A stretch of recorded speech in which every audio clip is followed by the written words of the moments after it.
Teletranspórtame, Scotty, es una de esas frases emblemáticas de Star Trek que incluso quienes no han visto la serie original conocen. Aunque no sea la forma en como lo dicen en la serie, es una de esas clásicas frases que suelen citarse mal. Pero ¿quién no ha soñado alguna vez con teletransportarse? Todos hemos tenido la fantasía alguna vez de llegar al lugar donde queremos ir inmediatamente sin esfuerzo. Ojalá pudiéramos teletransportarnos como en Star Trek. Sin embargo, la teletransportación es una de esas cosas que nacieron en la ciencia ficción y que parece que nunca vamos a tener.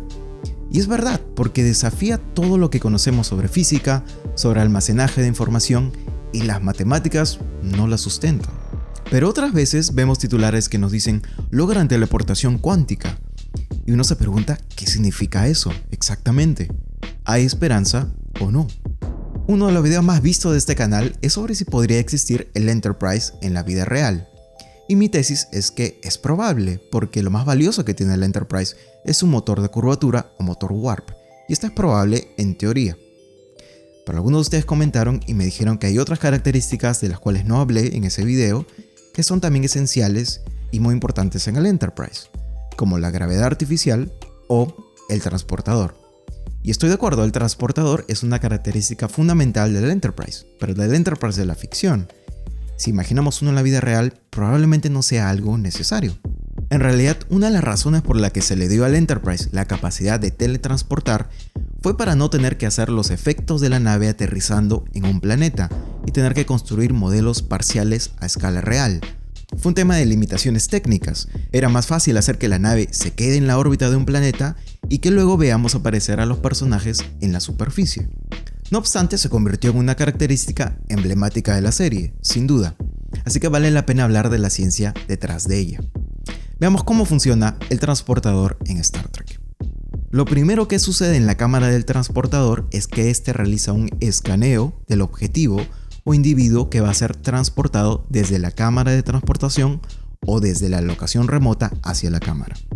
Después suele venir la orden y comienza la desmaterialización. Después almacena la información escaneada y desmaterializada en el denominado buffer de patrones. Este buffer tiene como objetivo almacenar la información desmaterializada hasta que el proceso finalice. En algunos casos lo almacena por más tiempo. Luego el rayo de energía transmite el flujo de materia hacia el destino en donde finalmente la energía se transforma de nuevo en materia y con eso concluye la transportación. Pero esto desafía la física de varias maneras. Veamos por qué. Primero, la desmaterialización. Si se convierte toda la materia, es decir, cada uno de los átomos que componen al individuo que va a ser transportado, según la equivalencia de masa y energía de Einstein, es decir, según su fórmula E igual a m por c al cuadrado, obtendríamos una inmensa cantidad de energía.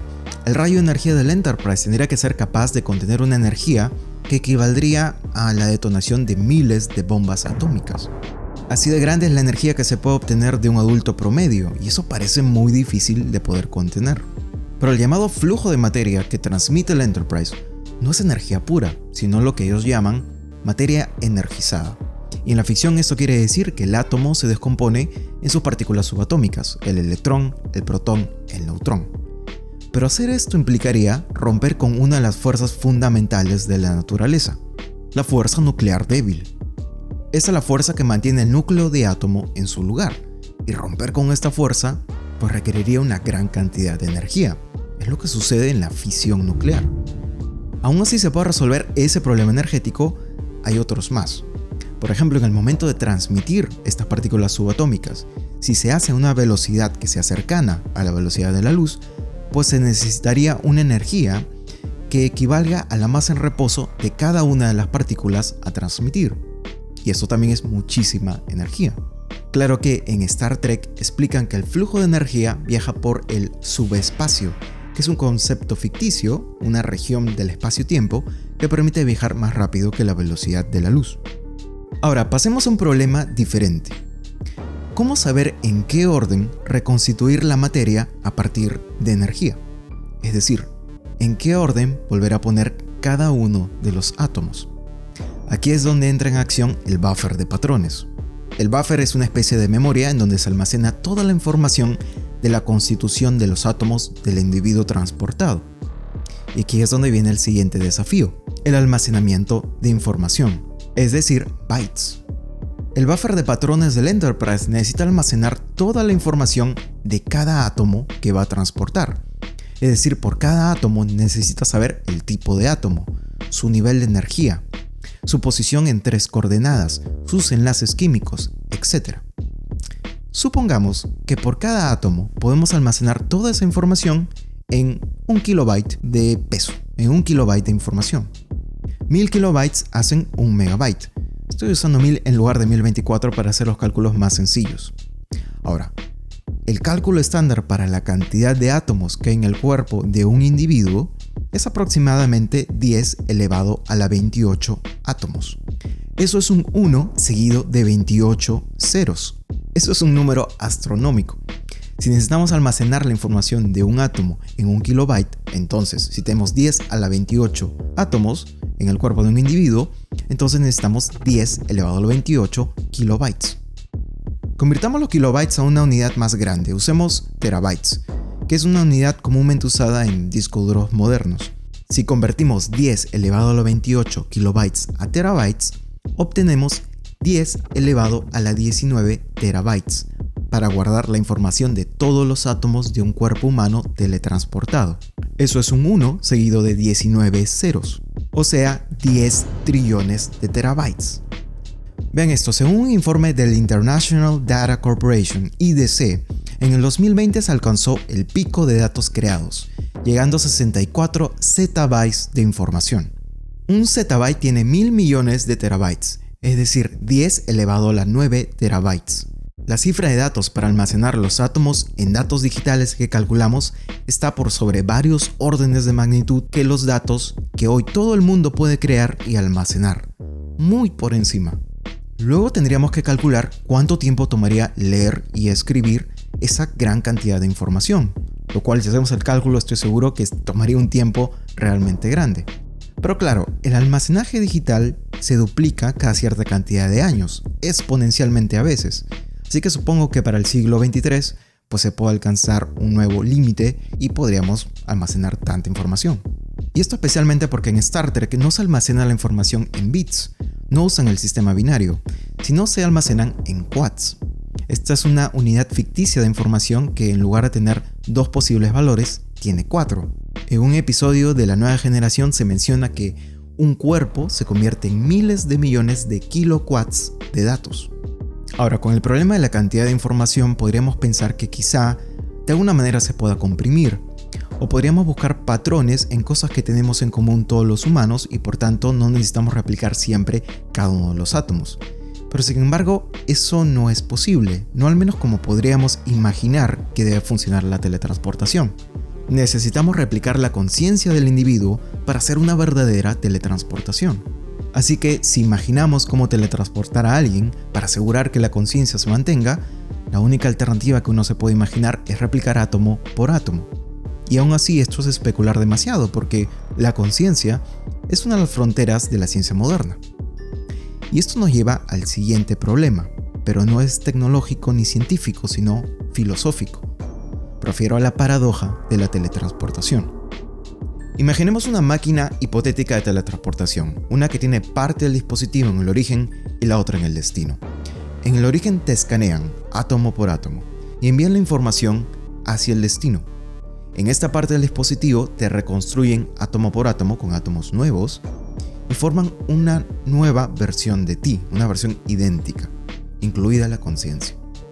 Este no sería un clon. Un clon es diferente, es una réplica a partir del ADN, pero este nuevo ser tiene que nacer y tendría una nueva experiencia de vida, haciéndolo una persona distinta.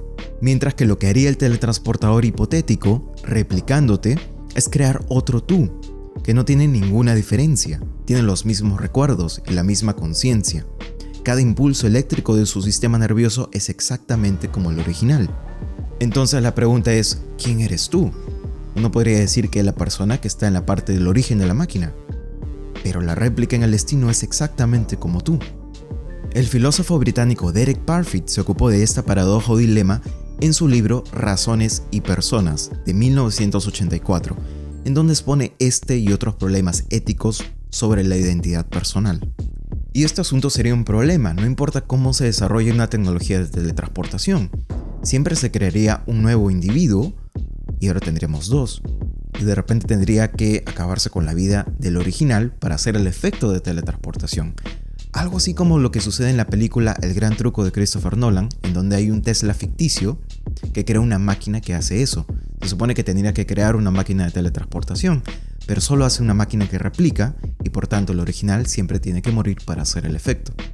En Star Trek existe una condición llamada psicosis del transportador, que sucede cuando se daña la conciencia de un individuo que ha sido teletransportado. Pero en la época de la nueva generación este problema ya no era común. Pero lo genial de Star Trek y su transportador es que han usado este dispositivo y sus fallas para crear escenarios narrativos en donde se exploran retos y disyuntivas de la condición humana, como hace la buena ciencia ficción. El primer episodio de la serie original que explora un desperfecto del transportador es el capítulo El propio enemigo, en donde al transportarse de regreso al Enterprise se crean dos versiones del Capitán Kirk, uno más dócil y empático y otro agresivo y dominante, explorando aspectos similares a los arquetipos junguianos como el animus y el ánima.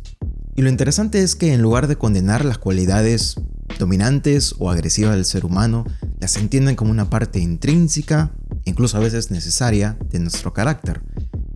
Para finalizar, hablemos de la mecánica cuántica. Hay un reto más del cual no hablamos para la teletransportación que tiene que ver con esta rama de la física. La mecánica cuántica nace para explicar cómo funciona el mundo a escala subatómica. Y este es el reto.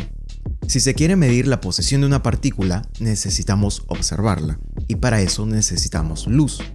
El asunto es que la luz, que se comporta tanto como onda y partícula, al interactuar con la partícula que queremos medir, cambia su posición. Cuando intentamos medir la posición de una partícula, la alteramos, y es más difícil saber dónde se encuentra. Eso es, de una forma muy simplificada, el principio de incertidumbre de Werner Heisenberg. Por tanto, cuando se escanea un individuo que va a ser teletransportado, tenemos que ver y observar cada uno de sus átomos o partículas subatómicas. Y eso es un problema porque al hacerlo estaríamos alterándolo, y eso es algo que no queremos hacer si queremos replicarlo o guardar su información.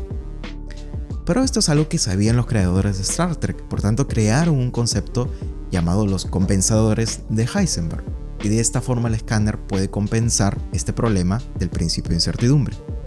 Pero así como la mecánica cuántica nos pone un desafío para lograr la teletransportación, también nos da cierta esperanza. Al inicio mencioné que existe un concepto llamado teletransportación cuántica, pero realmente se trata de la transmisión de información, no de materia. Esto sucede cuando dos partículas están unidas por el llamado entrelazamiento cuántico. Estos conceptos son bastante complejos, pero suceden cuando estas partículas, que son parte del mismo sistema cuántico, manifiestan un estado complementario. Esto se conoce como entrelazamiento. Cuando el estado de una partícula cambia, el de la otra partícula también lo hace, de forma instantánea, y teóricamente esto puede suceder a cualquier distancia. Y efectivamente se han logrado realizar experimentos con partículas entrelazadas a distancia, aunque cortas, pero se ha demostrado empíricamente. Esto puede marcar una gran revolución para la computación cuántica del futuro, la cual puede ser muy importante. Y quién sabe, quizá algún día se pueda lograr una teletransportación de verdad. Muy bien, entonces llegamos al final de este video, espero les haya gustado. Si es así, denle like. Si no se han suscrito, pueden hacerlo. Y ahora me gustaría escuchar lo que ustedes tienen que decir sobre el tema. ¿Creen que podrá lograrse la teletransportación como en Star Trek o quizá de una forma distinta? Pónganlo en los comentarios aquí abajo, yo los leeré y trataré de responderlos todos. Yo soy Harold y conmigo será hasta un próximo video en Odisea del Cosmos. Imagínense que pueden usar el teléfono y decir: Siri, teletranspórtame.